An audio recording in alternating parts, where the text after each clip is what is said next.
given the unique challenges of COVID-19 and the dramatic stresses just in planning for this potential surge and how you've modified and are planning for the future, I mean, what are the longer term impacts that you see on the healthcare system? Are there rays of hope in terms of how it might impact everybody positively?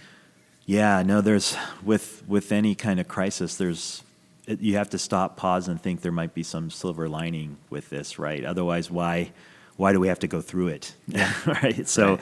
I tend to take that spin, and I would say, from a healthcare vantage point, I think we're going to learn a lot of things from this. I think I'm going to call it digital health, Sure. virtual health. The ability to see a physician through a FaceTime type interaction.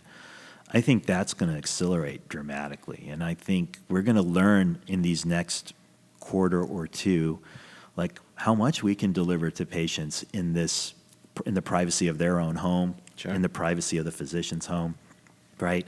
That's going to really accelerate. And I think there's been a lot of rules and regulation, mostly driven by the government, the Centers for Medicare Services, that had a lot of rigid rules around virtual health, let's say, and I think they've relaxed a lot of that because of the crisis.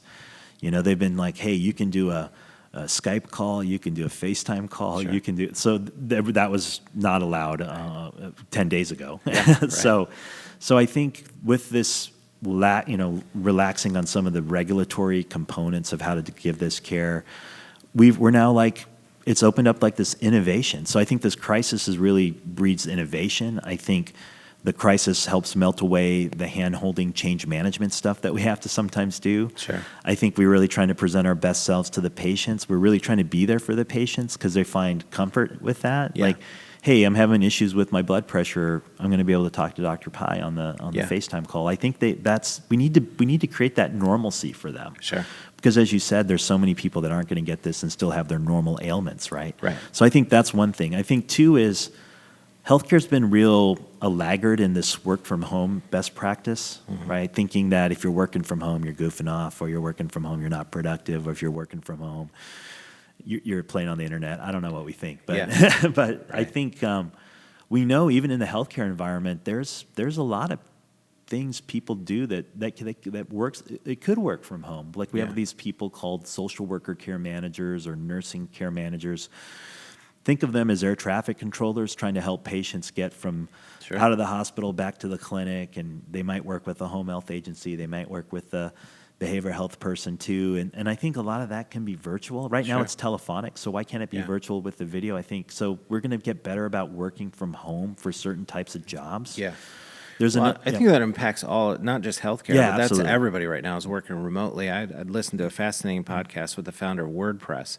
Yeah. And the WordPress, that guy's sort of thinking about how, and that was on Sam Harris's podcast. Yeah.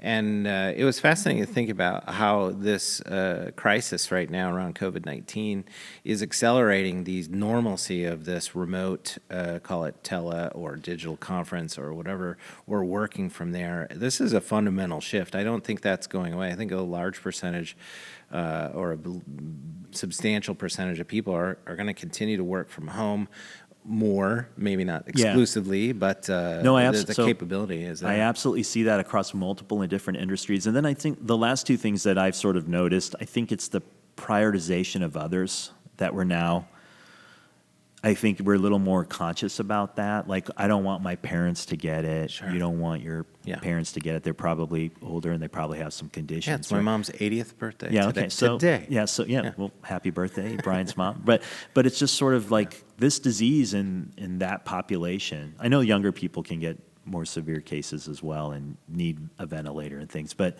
I'm really thinking about that population because some countries have had to make some tough calls about how to treat those types of patients, and we don't want to do that here. So I think prioritizing others, thinking about others. And then I think the last piece is that I found is this social connection with your unit, like your family unit. Yeah.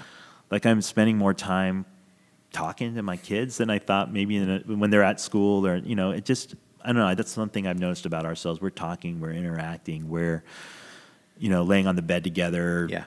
I don't know, doing stuff like that. Yeah. Some of the the coolest things that have come out of the last couple of weeks is just, I have a 20 and a 18-year-old. Yeah. And just watching TikToks with them Yeah. and just laughing like crazy. The amount of laughter that we've had, gut busting, Yeah. is in a normal flow of life. Yeah. You don't get those moments as often. So, yeah, that whole human side of empathy and just really sort of taking in how precious our health is, what a razor's edge it is to be healthy. Any moment we can be inflicted with something that Yeah, we does- need to value that, Yeah. and don't take it for granted because it can slip. Well, the other thing, and I just that idea of I think if we can create systems and solutions, I think is a better word. If you can create solutions that care for the most vulnerable in society, whether it's the elderly right now, it actually flows up to all of us. So if you're trying to spare an elderly person from getting infected, you're actually helping yourself. So you might not need it today. You might not be sick today. You might be able, through just caring about one other person or a family member or a neighbor. Well, Brian, I hope to be elderly someday. So I hope people that are in my age bracket today would be thinking about me when it's my time to be in that bracket, right? Yeah. Well, one thing I noticed during this conversation is I've touched my face 500,000 times during that, and you haven't touched your face once. So kudos on you for that. If it's very intentional, it's hard to do Hard, that. but Yeah. anyway, I've noticed I'm this guy. Yeah, I'm listening, and yeah. But anyway, I really appreciate your time, especially during this particular pressure on our community and our health care system, that you would come in and have such a detailed conversation about what's happening at Metro Health, and just from your expertise, it's been wonderful to learn from you. And I appreciate it, and I hopefully we'll be old together. Yeah, absolutely. Yeah, absolutely. No, Very Brian, much. I'd say thank you.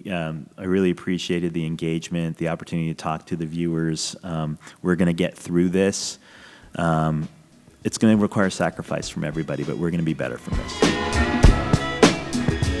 This Full Exposure podcast episode has been made possible through the support of Metro Health, University of Michigan Health, and Dr. Peter Hahn, who believe that creativity and the arts are essential to a rich, healthy, and fulfilling life.